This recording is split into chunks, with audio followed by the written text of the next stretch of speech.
I am a big believer of learning. We have to learn, unlearn, and then move on because what was great yesterday may not be best tomorrow.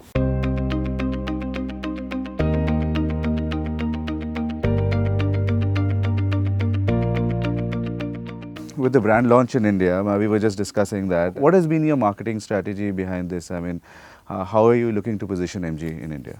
So our brand purpose is to enable exciting experiences every time. So whether it is at the store or it's at digital medium or even with print and TV, it has to be exciting. That's number one. And then we have 4 pillars of the brand purpose, which is innovation, community, experiences, and diversity. So everything has to revolve around it. And said that, these 4 pillars are not existing anywhere else in the world. This is only for India, because India is a different market. You have to look at the segment very differently, and you have to kind of apply those things in a different way. So we said, look, it's a legacy brand. And every single time we went to UK to understand what the brand really stood for, we looked at the heritage and we looked at how heritage can actually understand modern philosophy of how customers looking at new brands entering into the market. So we did something like Stories of MG with old classic owners. We did in innovation, so that was community and experiences. Then we looked at innovation, so we did hackathons, we did Thai Summit, we tied up with IIT Delhi to understand what's happening in the innovation space. And then we looked at diversity. So with diversity, with Better India, we did MG Changemakers. So that's another piece of content. So it's always been about content, commerce, and conversation. That's how we've looked at our strategy. I think within diversity, women is a major focus area for the company. Absolutely. So we are 32% women for workforce, and I feel so happy about it, as a woman. But I also feel it's not just about hiring women; it's also hiring women who are talented in their own space, right?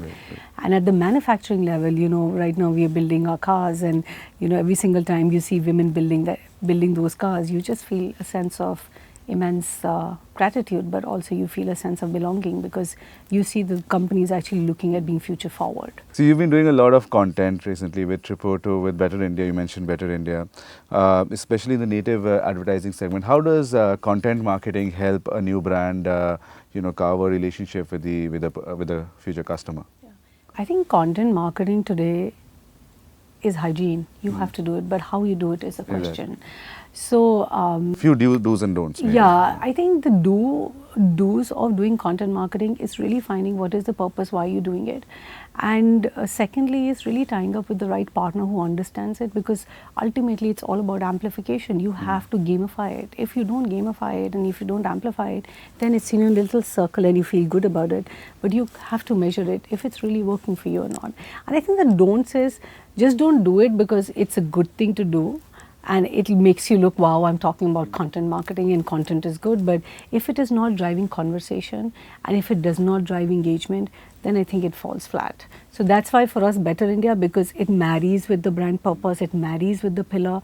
And then Tripoto, of course, we want to show people didn't know MG for a long time. So there's a lifestyle part of it. Yeah, it's a lifestyle, and we want to show the world of MG and Indian abroad. And Amol Parashar is also somebody who is unique in his own space, a boy who has grown up and done his own stuff with TVF and stuff like that. So we wanted to take a character who has his own following or her following in the future maybe. In your opinion, what should be the right media mix for a automotive brand that is looking to tap the millennial and the Gen Z crowd?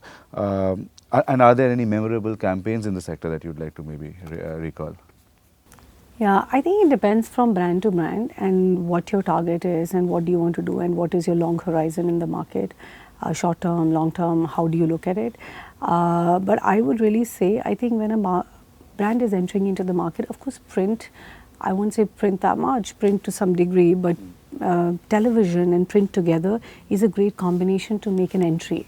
It creates impact for sure, but it has to be married with the right dynamic mix of digital for sure, 100%. But for us, digital has worked really well because today we're in the age of digital. You have to, and YouTube and Facebook are hygiene, but content to us really means how are you, and Instagram, it's just an year and we are 100K on Instagram. So for us, Instagram is actually driving a lot of conversation and we see people shifting, right? Facebook audience has become a little more older. Instagram audience is still the Gen Z, so I think one has to have a different strategy for all. It's not one fit all. YouTube works differently, Facebook works absolutely differently, and of course Instagram is something I think you can play with the kind of features they have, the security they have.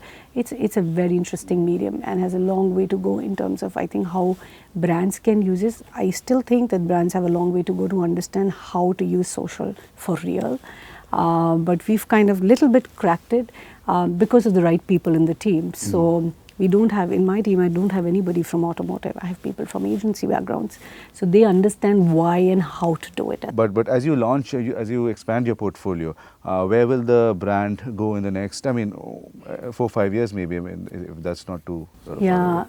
So it's very exciting. It's adventurous, but yet very challenging, because the way the market is moving, I think the great challenge and the phase we see is that how the brand evolves, understands and commits itself to the market is very, very important. And we have to evolve.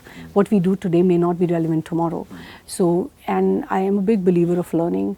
We have to learn, unlearn, and then move on, because what was great yesterday may not be best tomorrow. Wonderful. And tell us a bit about Pallavi Singh outside of the workplace. So there are two things, I practice Buddhism, so I think that kind of channelizes my energy, and it's Buddhism from Japan. It's called Nichiren Daishin's Buddhism. Okay. That's something which really gives me a larger perspective of how you should really lead your life. Wonderful. And second is, of course, I like to travel a lot, which most people do. But me and my husband, we both travel a lot on motorcycles. So I help customize bikes for him together. Wow. So it's a passion. I really believe work hard, party harder.